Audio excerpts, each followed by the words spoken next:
Qual é o solo que você tem sido até hoje?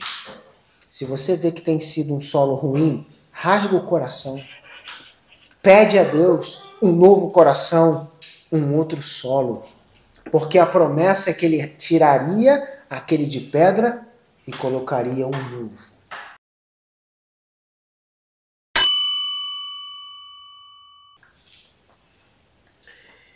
E ajuntando-se uma grande multidão, e vindo de todas as cidades ter com ele, disse por parábola: um semeador saiu a semear a sua semente, e quando semeava, caiu alguma junto do caminho, e foi pisada, e as aves do céu comeram. A outra caiu sobre pedra, e nascida secou-se, pois que não tinha umidade. Outra caiu entre espinhos, e crescendo com ela os espinhos a sufocaram. Outra caiu em boa terra, e nascida produziu fruto, a 100 por 1. Dizendo ele estas coisas, clamava: quem tem ouvidos para ouvir, ouça.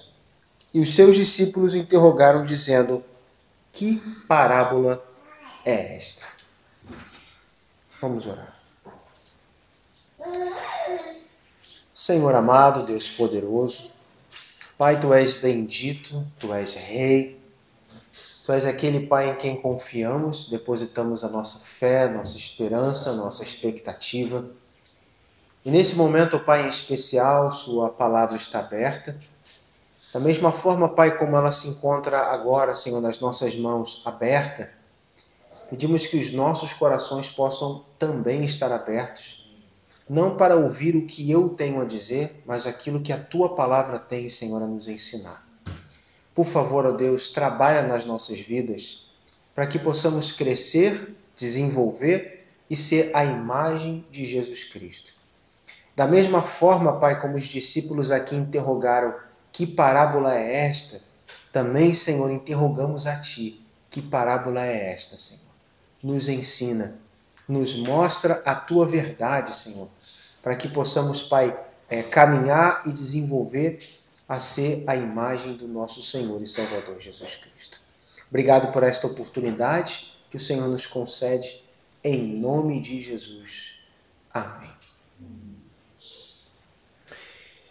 É uma parábola bastante conhecida, a parábola do semeador.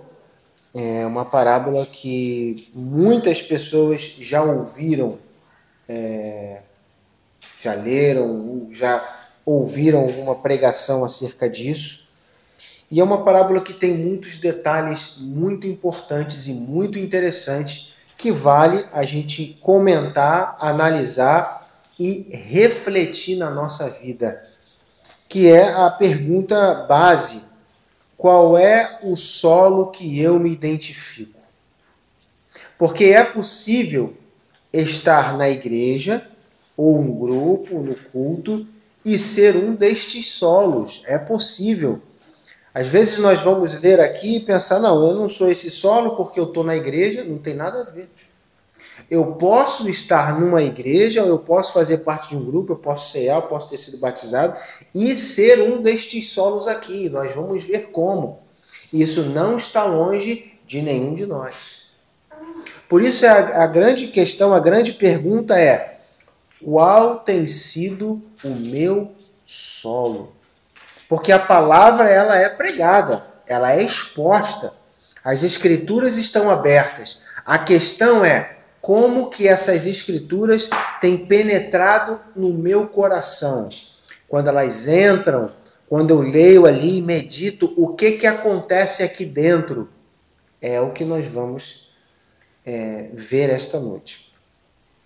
No versículo 4, foi o versículo que nós começamos a ler, diz que uma grande multidão, várias pessoas se juntaram, e aí Jesus aproveitou esta oportunidade para falar, para pregar. Várias pessoas ali, de vários tipos de pessoas ali, várias personalidades, mas ali Jesus então aproveita aquele momento, não foi para curar, não foi para poder fazer um tipo de sinal, milagre, mas foi então para proferir uma parábola. Então ali ele vai diretamente para aquelas pessoas ali, falar a parábola do semeador, e aí a gente sabe dos solos. Muito bem. No versículo 9, os discípulos não entenderam o que significa cada coisa. O solo pedregoso, o solo de espinho, que caiu, a árvore comeu. O que significa isso? E aí eles perguntam para Jesus no versículo 9. Que parábola é esta? E aí Jesus então vai explicar com detalhes o que isso significa. Versículo 10. A vós é dado conhecer os mistérios do reino de Deus. Então, olha que privilégio eles estavam tendo naquele momento. E é o privilégio que nós estamos tendo nesse momento, de conhecer os mistérios do reino de Deus. Por isso que naquele dia do julgamento não haverá desculpas. Naquele dia de julgamento ninguém pode se justificar dizendo: mas Senhor, eu não sabia, eu não conhecia, era difícil para mim. Aqui está sendo claro e revelado nas próprias palavras de Jesus o mistério do reino de Deus. Então eu e você, em primeira mão aqui, estamos tendo a oportunidade de saber acerca de um mistério que foi revelado. De como que acontece a questão da semeadura.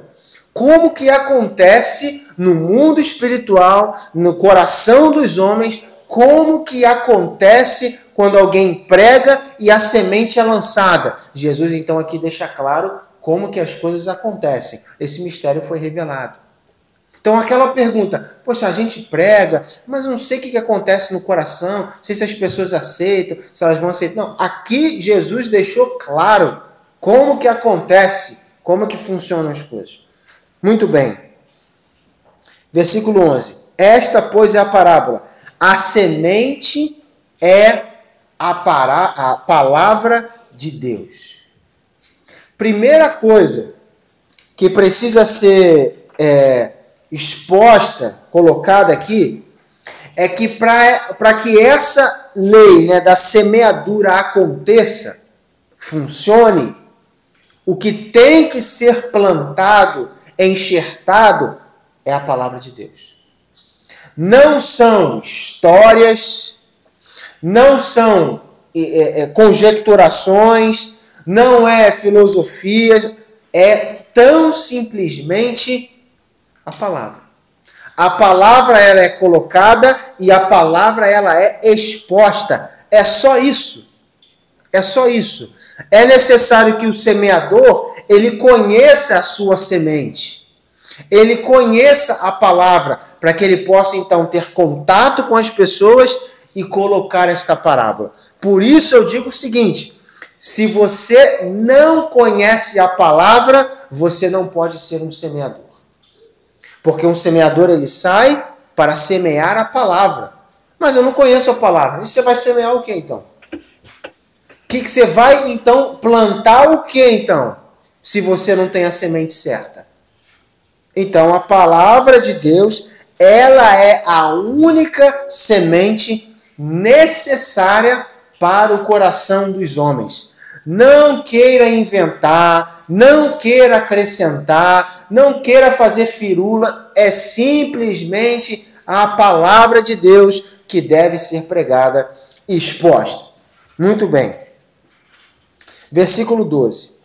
E os que estão junto do caminho, estes são os que ouvem.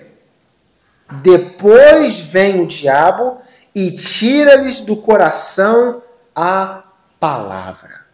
Veja que coisa. O semeador ali, ele jogou a semente nessas pessoas à beira do caminho. Elas ouviram e a palavra entrou no coração. A palavra passou pelos ouvidos e entrou no coração.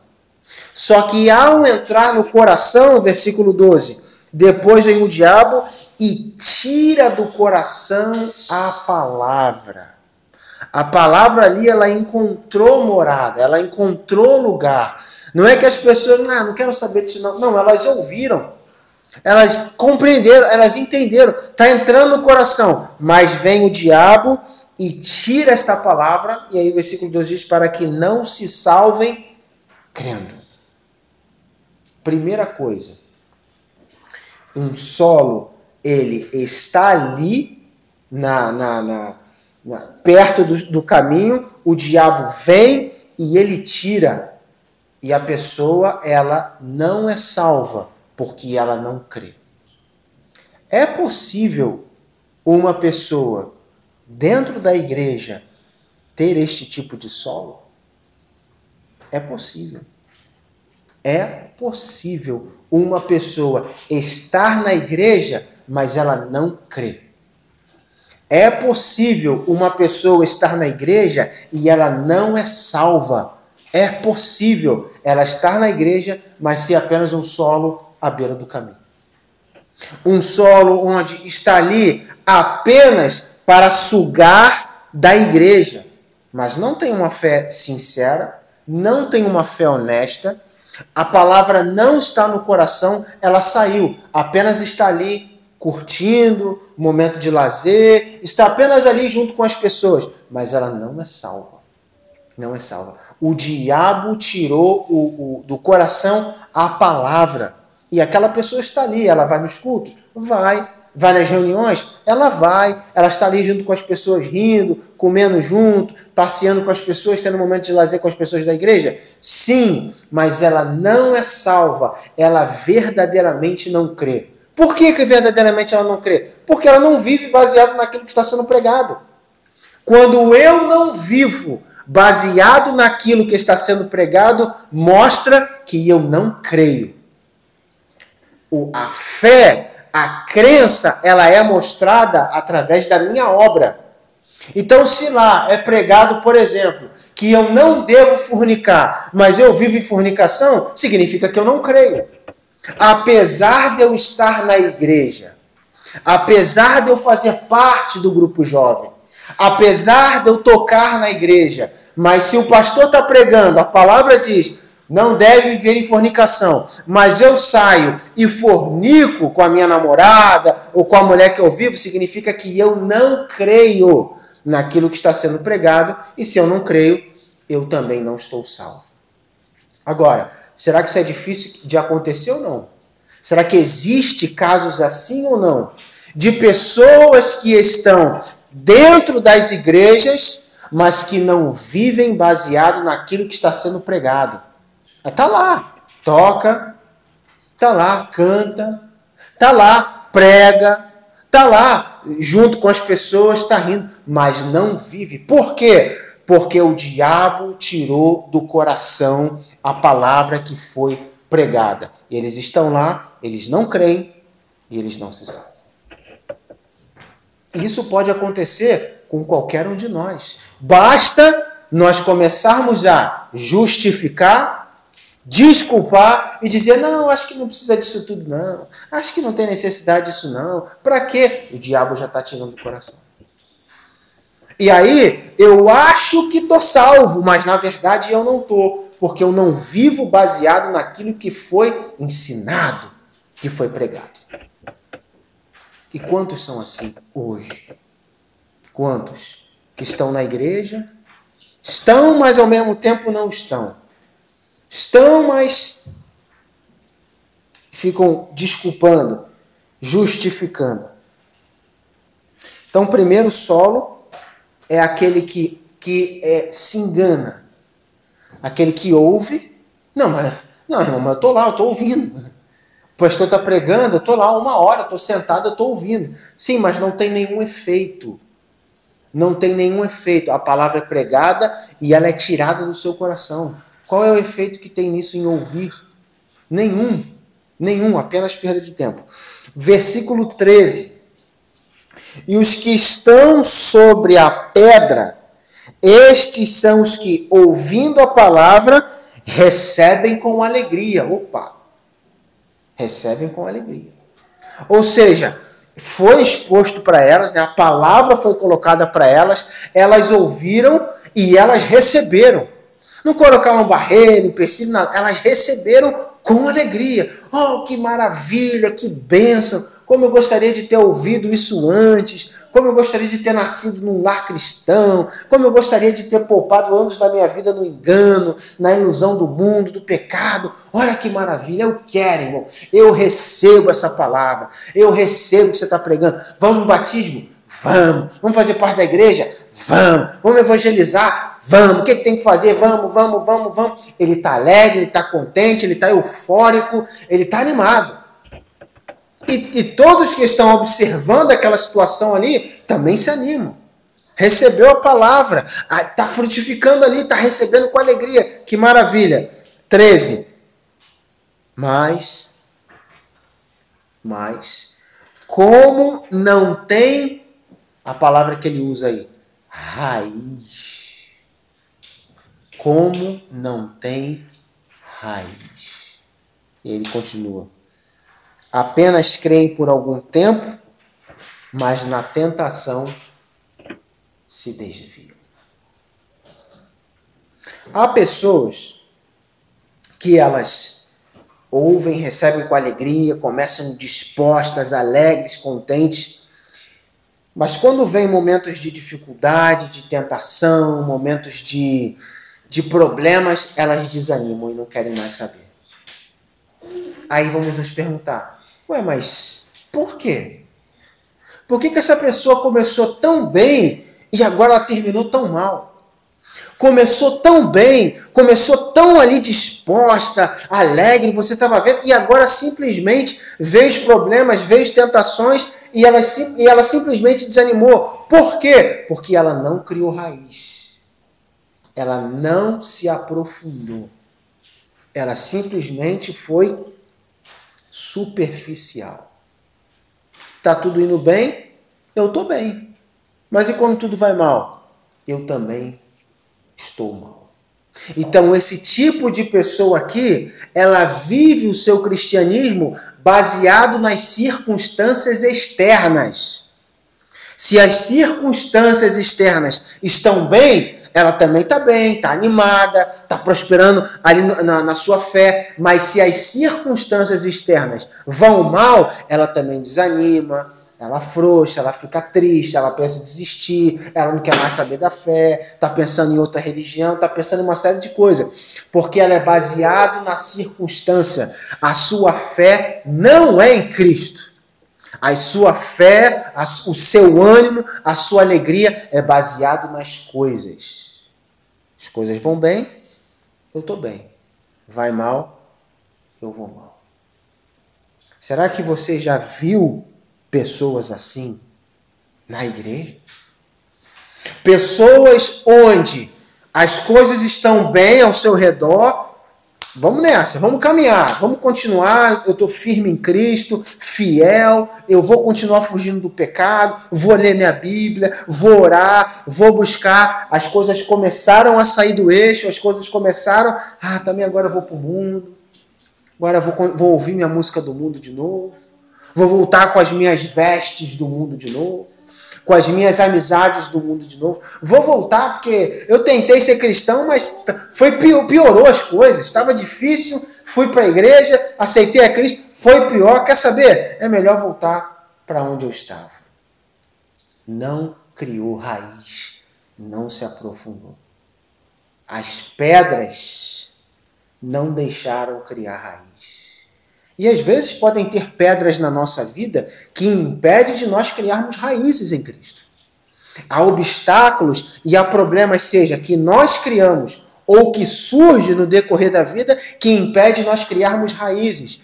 E quem não cria raiz em Cristo, quando vem a turbulência, quando vem o problema, desmorona. Como Jesus assim disse, que aquele que construiu na areia, veio vento, veio tempestade e ele caiu. Então, na vida cristã, todos passam por isso. O vendaval, os problemas, as provações, as tentações. Mas quem não finca realmente sua raiz em Cristo e não se aprofunda, cai. Cai. Não é, será que vai cair? Não, ele vai cair. Porque ele não tem raiz. O que segura uma árvore não é a sua altura vista. O que segura a árvore para ela não sair voando quando dá o vendaval são as raízes profundas que estão fincadas na terra. E é isso que o cristão ele deve fazer para ele não sair voando aí pelo mundo, perdendo a sua fé. É se a sua raiz está verdadeiramente em Cristo. E essa é a pergunta. Sua raiz está onde? Sua raiz está onde? Em Cristo? Não está em Cristo. Em Cristo? Mas se vier um problema sério, você continua firme em Cristo? Se vier uma provação, aquela desesperadora, difícil de suportar, você continua firme em Cristo? Ou você esmorece a sua fé? Desanima. Essa é a pergunta. Versículo 14. E há que caiu entre espinhos, esses são os que ouviram e indo por diante. Opa! Eles ouviram e indo por diante, indo para frente, caminhando. Eles estão indo. Opa, eu ouvi, glória a Deus, é isso mesmo que eu queria ouvir. Vamos embora, vamos para frente. Vamos lá, vamos evangelizar, vamos batizar, vamos ceiar, vamos fazer parte da igreja. Vamos. Indo por diante, versículo 14. Mas estas pessoas, elas são pessoas preocupadas, ansiosas, pessoas com problemas emocionais. Por quê? Versículo 14. São sufocados com os cuidados e as riquezas e deleites da vida. E não dão fruto com perfeição. Então ela aceitou a Cristo, ouviu a palavra, aceitou a Cristo, começou a caminhar. Porém, o seu caminhar... mas eu tenho que deixar isso do mundo, irmão. Tem que deixar isso, não tem condição. Puxa, vamos lá, vamos continuar. Aí ele continua. Pô, irmão, mas isso também eu tenho que deixar? Eu tenho que deixar, irmão. Isso não condiz com aquilo que... Oh, meu Deus do céu, que luta, que dificuldade. Eu queria tanto viver essa vida, eu queria tanto agradar os dois lados, eu queria tanto Deus e Mamon. Mas não tem como. Ou você escolhe um, ou você escolhe outro. Não, mas eu não posso ter o melhor dessa vida. Eu não posso ser o cabeça, não pode ser cauda. Não tem isso, irmão. Acabou. Difícil, né? Mas vamos continuar. Aí o que acontece? Ele está lá, mas preocupado com as coisas desse mundo. Preocupado com as riquezas, versículo 14. E os deleites da vida. Ó, irmão, vamos marcar aqui, sábado, nós vamos reunir para oração. Sábado, pensei em poder descansar um pouco mais, dormir até tarde. Meu irmão, esquece os deleites da vida, agora... Não, tá bom. Ó, irmão, agora nós vamos marcar para a gente poder sair para evangelizar. Irmão, puxa, eu ia sair para ir no parque de diversões lá, poder curtir um pouco. Irmão, esquece isso. É os deleites da vida. Agora é Cristo. Aí ele vai naquela tristeza, ele vai naquela labuta. Ai, meu Deus. E tá lá, aceita Jesus. O parque de diversão lá, o pessoal tá brincando. Porque ele aceitou, mas os deleites não saíram dele. Os cuidados do mundo não saíram dele. Ele não foi verdadeiramente mudado. Parte dele foi, mas outra parte não. Ele gosta de Cristo, mas também gosta do mundo.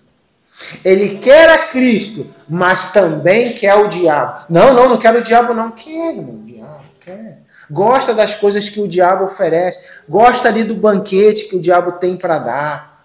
Gosta, apesar de não admitir.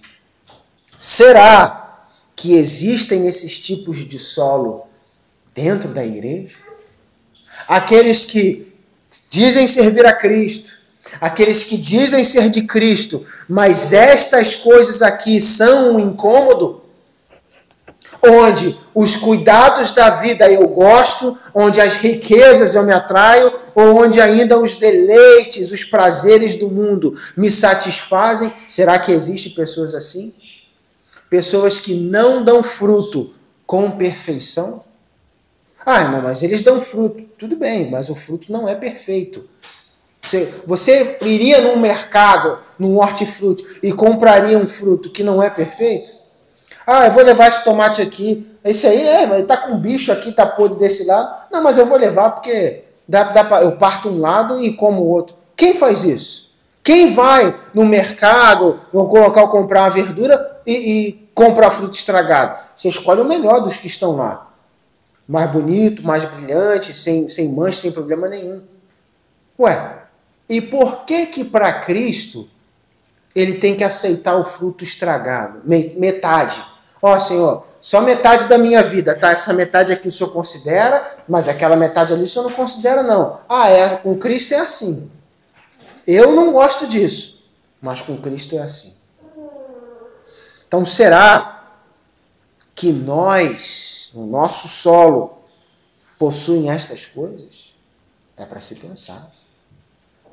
Será que os frutos que eu estou dando são frutos de perfeição ou frutos meio podres, meio estragados? Na caminhada cristã, o que realmente importa, irmãos, não é o quanto eu sei e não é o quanto eu faço, mas é o quantos frutos possui a minha vida. É isso que faz toda a diferença.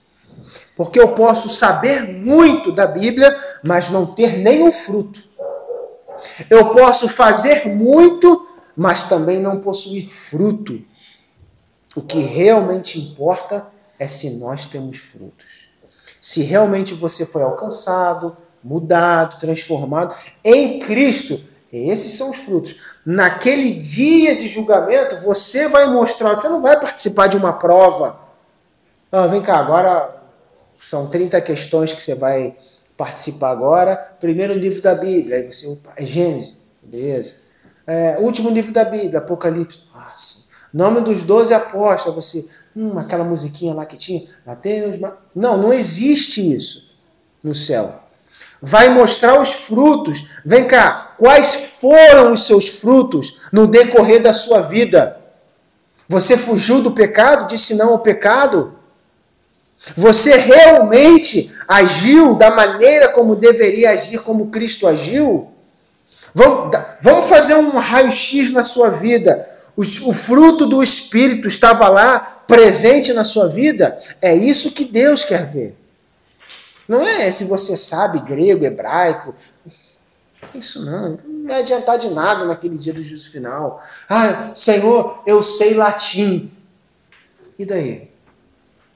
E daí? Não adianta absolutamente nada. E o último, versículo 15, diz que caiu em boa terra. Estes são os que, ouvindo a palavra, conservam, guardam, protegem, num coração honesto e bom. Um coração honesto e bom. Como é o seu coração? É honesto? É um coração bom? E eles dão fruto, e esse fruto é um fruto com perseverança. Ou seja, não é um fruto momentâneo. Quando eu li isso daqui, eu fiquei pensando, puxa, às vezes eu caio num problema que eu dou um fruto hoje, um fruto essa semana, mas na outra semana já não possui mais aquele fruto. Aí depois volta o fruto de novo. Mas aí depois passa um tempo, já não está mais. Não, o solo bom é aquele que dá fruto com perseverança. Não é que dá um fruto hoje, mas amanhã não dá, na semana seguinte ele volta, no mês seguinte ele some, no ano... Não é isso. O fruto ele é constante, ele é perseverante. Esse é um solo bom, um coração honesto e bom. Automaticamente eu tive que fazer um raio-x na minha vida. Se eu não estou dando fruto com perseverança, significa que o meu coração não é honesto e nem bom. Porque um coração honesto e bom vai dar fruto com perseverança. Então é necessário rasgar este coração e ter um coração honestamente bom, sincero, como diz aqui o texto. Agora, estava conversando com a minha esposa na segunda-feira e eu fiquei refletindo sobre isso, e até conversei com o irmão Daniel ontem, aliás hoje, que é o seguinte: nós já ouvimos e por várias vezes vamos ouvir a palavra, vamos ouvir mensagens, e muitas delas, e por várias vezes, vão nos impactar, vão nos fazer pensativos, reflexivos. Puxa, realmente isso é interessante. Puxa, realmente eu não tinha parado para pensar nisso. Realmente, olha, eu precisava ter ouvido isso. Foi impactante. Mas a pergunta é, o quanto isso que para mim foi impactante tem gerado fruto na minha vida? Porque se não tem gerado nenhum fruto, foi só um impacto que não valeu de nada. Não serviu de nada, foi perda de tempo. E isso vai servir, claro, como um combustível para o juízo final. Porque eu ouvi, refleti, mas não gerei fruto.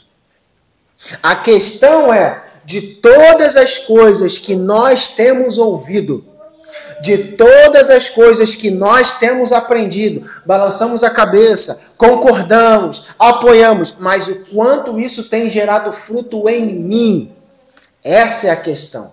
Porque se não tem gerado fruto, para que continuar ouvindo?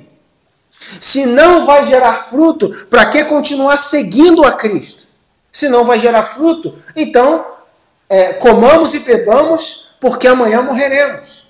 Mas se temos a esperança e a expectativa de que a nossa vida precisa frutificar, qual é o problema dos frutos? Você acha que Deus quer que a nossa vida frutifique? Sim ou não? Sim. Você acha que dá para frutificar na sua vida? Sim ou não? Sim. Então me diz, qual é o problema? Qual é o problema de não ter os frutos constantes e perseverantes na minha vida? Qual é o problema? E aí a gente precisa raciocinar, pensar qual é o problema que está acontecendo comigo. Mas a questão é, qual é a meta do semeador? É alcançar a terra fértil, que dá 30, 60 e 100 por 1. Essa é a meta.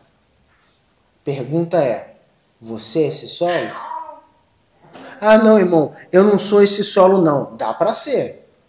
A boa notícia é, dá para ser esse solo. A questão é se você está disposto, se você está disposta. Essa é a questão. De ser o solo que frutifica. Porque Deus quer que você frutifique. O Espírito vai te ajudar a frutificar. A mensagem está sendo posta para você frutificar. Agora depende de quem? Depende de mim e depende de você. Frutificar ou não. Depende de nós. Portanto, o semeador saiu a semear. Está semeando. Toda vez que você abre a Escritura para ler, o semeador saiu a semear. Toda vez que você estiver ouvindo uma palavra, uma mensagem de alguém, o semeador saiu a semear. Toda vez que conversando com alguém e alguém ali está te instruindo acerca de um texto, de alguma palavra, falando alguma coisa, o semeador saiu a semear. A questão é, isso que ele está semeando, como que está caindo aqui? Qual é o solo que você tem sido até hoje? Se você vê que tem sido um solo ruim, rasga o coração. Pede a Deus um novo coração, um outro solo. Porque a promessa é que ele tiraria aquele de pedra e colocaria um novo, um de carne, disposto a viver e aplicar os ensinamentos dele. Senhor, meu coração ainda é de pedra. Tira, Senhor, e coloca um de carne. Tira, Senhor, um coração que ainda almeja as coisas desse mundo. Um coração cheio de espinhos, um coração cheio de pedra, um coração à beira do caminho. Tira, Senhor, esse coração. Tira, Senhor, esse solo e coloca aquele que é totalmente voltado para ti. Essa deve ser a nossa oração. Essa deve ser a nossa oração. Vamos orar.